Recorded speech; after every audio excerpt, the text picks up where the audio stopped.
today it's been announced that by presumably the Mayor of London, that there are 6 new names for tube lines in London. And frankly, it's made people incandescent on social media for reasons I entirely understand when you look at the titles. One of them is Windrush, right? These are being imposed, are they not? The others, do you remember the others? Yeah, so one of them was the suffragette line. Yeah, suffragette line, as you know, which were a political movement that essentially that they advocated for violence to achieve political means. Yeah. They were quite an extremist part of the broader feminist movement. Yes.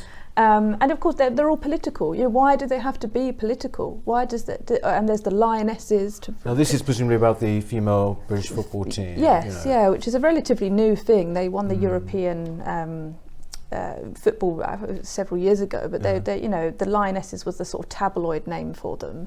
It seems to be very short-termist. You know, it's very the kind of the fashions at the moment.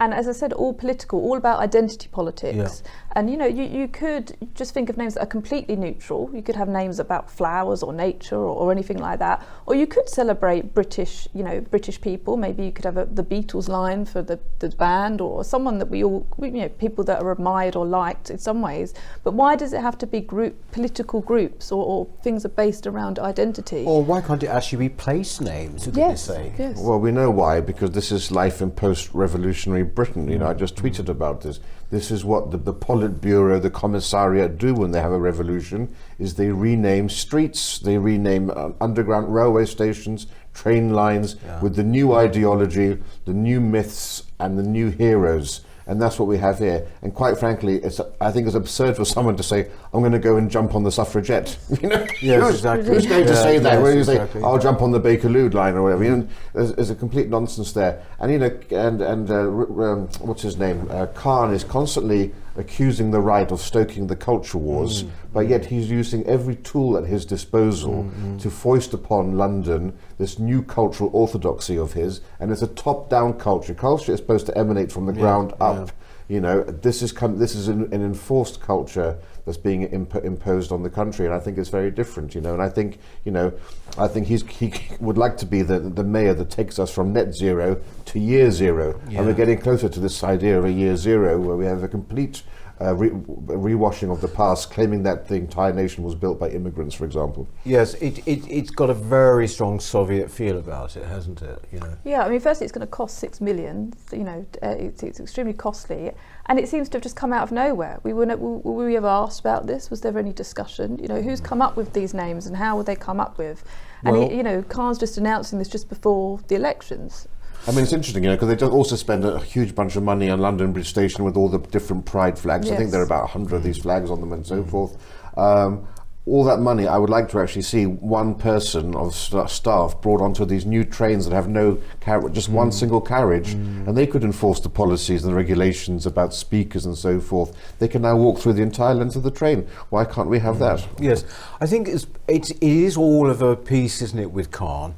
You know, he did, after all, take no time at all in introducing this review of statues, review of street names. You know, it's about, as you say, imposing from the top. And it makes you so angry because, in fact, you've got to say the words. You know, you've got to say the suffragette line or the Windrush line or anything like that. Individually, we might admire the suffragettes, or we might, you know, whatever, feel what we do about Windrush. But the fact is, it's being done to us whether we like it or not. That's a crucial thing. It's like you see these zebra crossings now that have got the pride flag on it, you know, and you just think, why, you know, this should be just purely functional. There should be no message, no, you know, and it's confusing because some people don't even know what it is. Horses hate it. Yes, well, that as well, and as you say, it just brings the political into every turn, every road you go down. You're presented with some kind of message. That's precisely the point. There is no escaping the messaging. Wherever you turn now, the message is there. This is the next level of propagandizing and brainwashing. So you can't even take the train now, and then you sit, so you're on the Windrush line, then you sit in the train and you look up, and there you've got the mayor's poems accusing, you know, about white privilege, about the evils of empire and so forth. It's an insidious way to try to basically transform a culture and a society. Interestingly, actually, though, but the public transport usage has not actually ever quite reached pre-pandemic, levels. I think it's partly because people now work at home. Certainly in London, it's the case. But also, it really goes back to what we were saying, wasn't it? That there's a sort of feeling that you avoid things if you can. If you can just avoid things because it's just so unpleasant now, in many ways. Anyway, so there we go.